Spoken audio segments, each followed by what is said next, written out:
Hi guys, welcome back to the Daily Dreamer. Thanks so much for coming and hanging out with me and sharing a dream or two.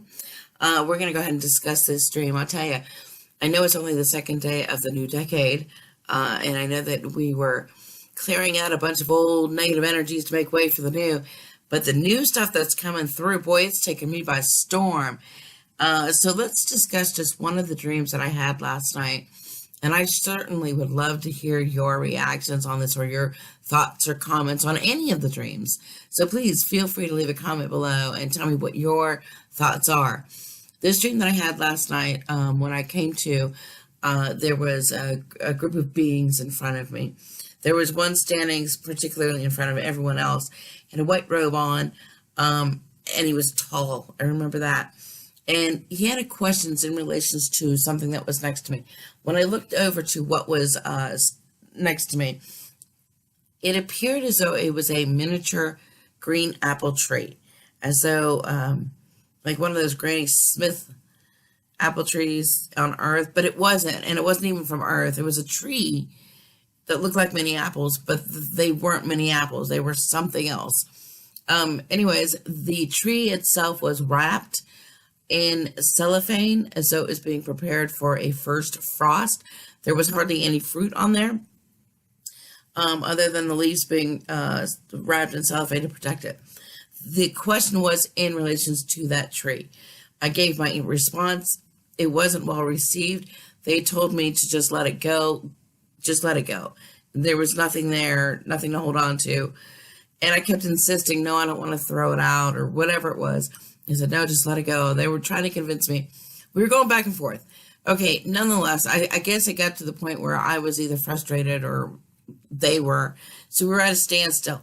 I happened to look down underneath the tree. Underneath the tree, there were, believe it or not, little tiny, it looked like apples, green apples. And I was so super excited about that moment in the dream. And I don't know why. But I stood up and I was so proud to say, haha, guys, there is hope. There is fruit on the tree. They were just floored. They were like, there's no way. But there was. But the only way to be able to tell or show them was to undo the tree, the cellophane. I wish I didn't want to do, because I guess that would ruin it. So we were at a standstill to see how they were going to see the fruit without unwrapping the tree. So what happens? I don't know. I was respect to consciousness. I was dealing with some serious pain that decided to jolt me up. So anyways, guys, what a dream, right? What does it mean? I'll tell you. Let's go find out what this dream means. So what does the dream mean? Well, I'll tell you, when I woke up, trying to get into a meditative state when you're in pain is very difficult to deal with. It's very difficult to even try to remotely relax to try to get a message or two. But I think this one has to do with the letting go on a much more emotional level.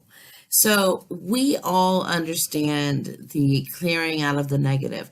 We know that it's not going to do us any good to hang on to those things that are not serving us. So we have to learn to let go. But there are some things that I feel that sometimes we just can't let go. Some things are maybe not meant to let go. And if they are let go, or they have to be let go, or if some people say that all things need to be let go, then maybe, just maybe, instead of letting it go in a way that's negative, maybe we ought to take a moment and see what good we can take from having to let it go.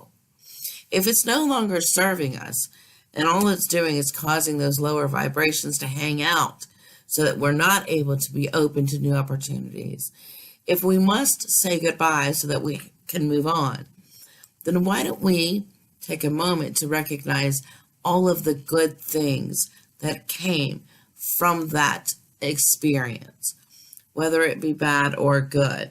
Even in the worst of experiences, there are lessons.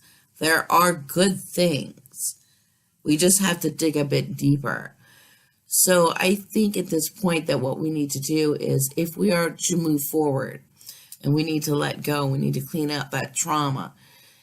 And you're ready to say goodbye, but you know it's always going to be a part of you. Take a moment, meditate for just even a minute, just a minute, and write down the good that you learned from this experience. Write down or think about the things that are only going to make you stronger moving forward. If we can do that, folks, then that's a great step to freeing your traumas and your mental strife to move forward for something more positive for you, because you deserve it. So guys, we're going to cut this short because I'm not feeling so hot today, but many blessings to you until next dream. Sweet, sweet dreams to all of you.